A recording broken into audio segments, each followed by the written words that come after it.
साहब देखिए, दो मेजर इंडिया की मल्टीलैटरल मीटिंग्स हैं, major multilateral, despite the fact कि ये कनाडा वाला मसला बना हुआ है, उनके वेस्टर्न पार्टनर्स उनको कोई स्नब नहीं किया।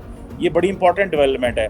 आप कैसे देखते हैं, हमारे प्राइम मिनिस्टर ने चलो एक दो थिंक टैंक्स में इन्होंने बात की है, बाकी तो बायलैटरल बातें चल रही हैं। इसका मतलब है कि मल्टीलैटरली जो इंटरनेशनल इंस्टीट्यूशंस हैं उसमें इंडिया तगड़ा है और हम सिर्फ इंडिविजुअल मीटिंग्स कर रहे हैं, जिसका मैं ज़ाती तौर पे समझता हूँ कि इस तरह के बड़े फोरम पे ते लंघदे ही मुलाकात ही हो जानी है। So there is nothing interesting on that. इस पे जरा बात नथिंग इंटरेस्टिंग।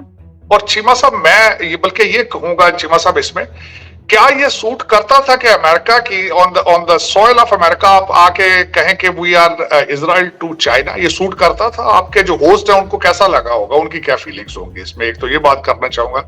और दूसरा, आप किस तरीके से इजराइल है चाइना के साथ IMF के पैकेज भी आप कोशिश करते हैं कि वो भी मिले, और फिर आप उनसे अगर IMF वाले आज आपको कर, और दूसरा पिछले 3.5 साल आपने CPEC बंद करके रखा है, बिल्कुल पिछली गवर्नमेंट PTI गवर्नमेंट ने।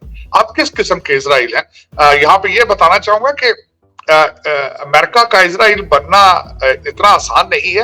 अमेरिका की फॉरेन पॉलिसी का हिस्सा है almost unconditional support of Israel. और दूसरी सबसे बड़ी बात यह है कि इजराइल जो है उसको कहा जाता है कि the only true democracy of middle east, एक। और दूसरा, इस वक्त टेक्नोलॉजी पे जो ग्रिप इजराइल की है और डिफेंस आर्मामेंट जो है उसमें इजराइल का they don't have any competition.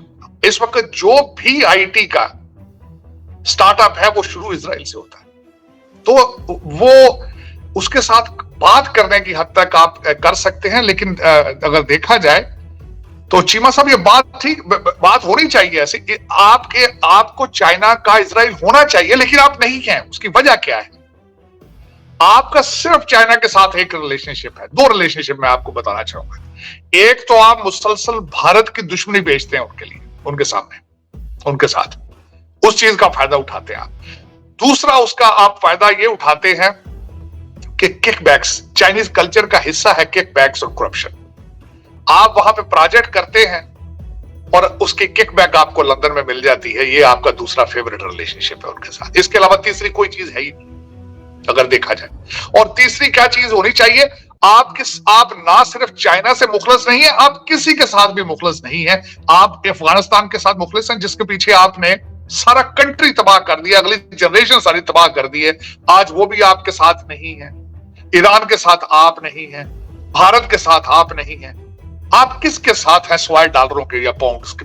ये मेरे लिए भी एक मुझे भी चाहिए, मुझे को एजुकेट करे कि नहीं, हम फला कंट्री के साथ बहुत ज्यादा मुखलिस हैं और हमारे रिलेशनशिप बाइलैटरल हमारे रिलेशनशिप है।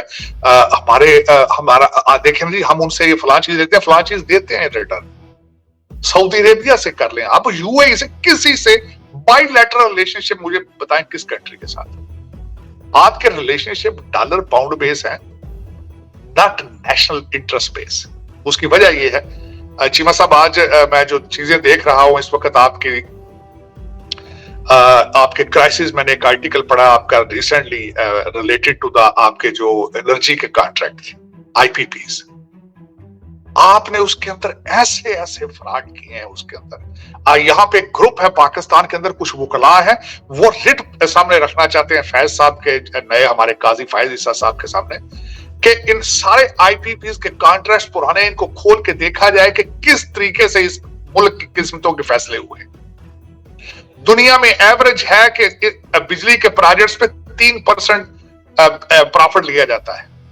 आपके कॉन्ट्रैक्ट्स में लिखा गया था कि 17% इस पे कॉन्ट्रैक्ट पैसे बनाएंगे IPPs, लेकिन दर हकीकत वो बना 29% रहे हैं उसमें।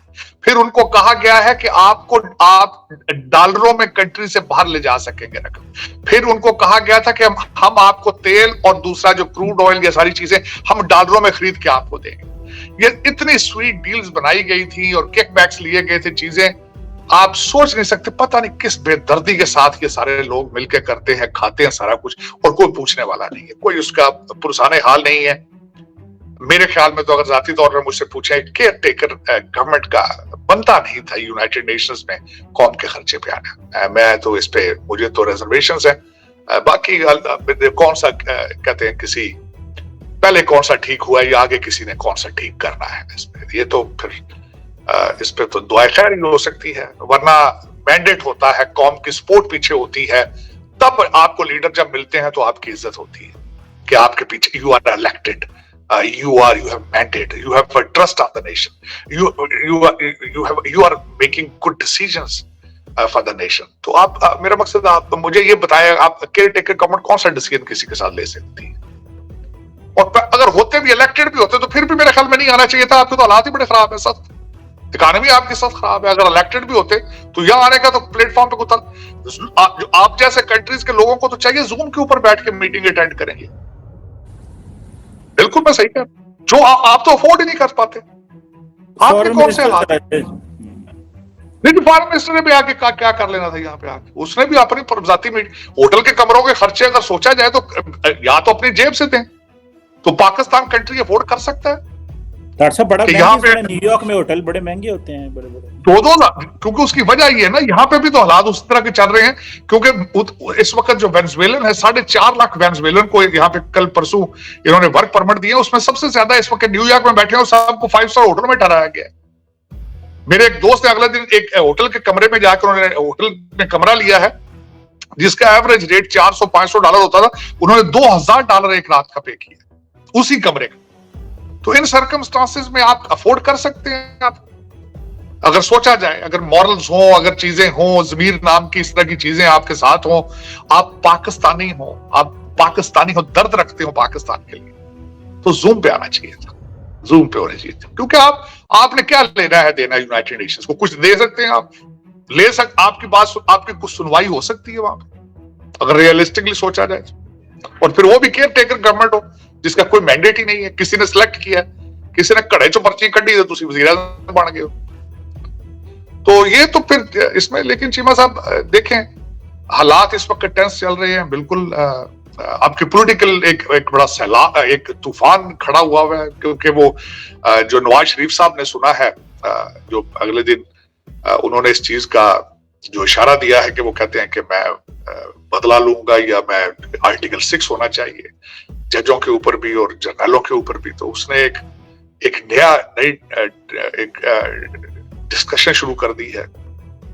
दूसरी तरफ जो हमारे गाजी फैज ईसा साहब हैं, उन्होंने बड़े टफ डिसीजन ले रहे हैं। फैजाबाद धरने वाली जो थी, उसकी वो उन्होंने उसके फैसले को सामने रख लिया है। उसके बाद और कई ऐसे केसेस हैं जो वो चाहते हैं इस वक्त। कई आज मैंने अखबारों में पढ़ा कि एस्टेब्लिशमेंट एंड जुडिशरीज। तो देखिए, अब इस सारे तसादम में, इस सारे इमेच्योरिटी में, इस सारे इकोनॉमिक क्राइसिस में, इस बिजली के तूफान में, और सबसे बड़ी बात यह है कि गैस की प्राइसेस भी आपकी बढ़ रही हैं। 50% सर्दी आ रही है, 50% तक आपकी गैस की प्राइसेस भी बढ़ेंगी। तो इन सारे सर्कमस्टांसेस के अंदर अब देखें आगे क्या होता है आपके साथ। बिल्कुल दोस्तों, खालिस्तान समर्थक आतंकवादी हरदीप सिंह निज्जर के हत्याकांड को लेकर भारत और कनाडा के बीच चल रहे विवाद में अमेरिका ने साफ कर दिया है कि वो पूरी तरह से कनाडा के साथ है। अमेरिका ने इस मामले में कनाडा के साथ किसी भी तरह के विवाद को एक सिरे से खारिज करते हुए कहा है कि वो चाहता है कि जो भी अपराधी है उन पर कार्रवाई हो। लेकिन इसी बीच अमेरिका के एनएसए जैक सुलिवान ने कनाडा के समर्थन में दिए गए इस बयान के साथ ही ये भी स्पष्ट किया है कि पीएम जस्टिस ट्रूडो की तरफ से लगाए गए आरोपों को लेकर अमेरिका भारत के भी संपर्क में है। वहीं पर विदेश मंत्री की शुक्रवार को क्वाड देशों के विदेश मंत्रियों की बैठक में अमेरिकी विदेश मंत्री एंटोनी ब्लिंकन के साथ मुलाकात हुई। एनएसए सुलिवान ने कहा कि जब पीएम ट्रूडो की तरफ से सार्वजनिक तौर पर आरोप लगाया गया, तभी अमेरिका ने इस पर गंभीर चिंता का इजहार किया और उन्हें इस बात के लिए समर्थन दिया है कि इस प्रकरण की जांच की जानी चाहिए और दोषियों को सजा मिलनी चाहिए। वहीं पर अमेरिकी एनएसए से जब पूछा गया कि इस तरह के मामले में अमेरिका का रवैया रूस को लेकर अलग होता है, लेकिन जब चीन या भारत ऐसा करते हैं तो बदल जाता है, क्या वजह है? इस पर उनका जवाब था कि भारत रूस नहीं है और ना ही चीन है। हर देश की अपनी चुनौतियां हैं और अमेरिका उनकी उस स्थिति के मुताबिक ही बात करता है। ये पूछे जाने पर कि क्या कनाडा विवाद से भारत व अमेरिका के रिश्ते खराब हो सकते हैं, तो उन्होंने इसका कोई स्पष्ट जवाब नहीं दिया। इसके साथ ही विदेश मंत्री जयशंकर 9 दिवसीय यात्रा पर अमेरिका पहुंच गए हैं और माना यह जा रहा है कि विदेश मंत्री ब्लिंकन के साथ होने वाली उनकी द्विपक्षीय बैठक में कनाडा के पीएम की तरफ से लगाए गए आरोपों का मुद्दा उठेगा। जयशंकर 27 से 30 सितंबर 2023 तक वाशिंगटन में रहेंगे, जहां उनकी बाइडेन प्रशासन के अधिकारियों से बातचीत होगी। जयशंकर और सुलेमान के बीच होने वाली बैठक में भी निज्जर हत्याकांड से जुड़े मामले उठेंगे। विदेश मंत्रालय की तरफ से यह बताया गया है कि संयुक्त राष्ट्र आम सभा में भारत का प्रतिनिधित्व जयशंकर करेंगे और यूएन की तरफ से ग्लोबल साउथ पर एक कार्यक्रम में भी भाषण देंगे। इस वीडियो को लाइक कीजिएगा, शेयर कीजिएगा और चैनल पर अगर नए हैं तो चैनल को सब्सक्राइब जरूर कीजिएगा।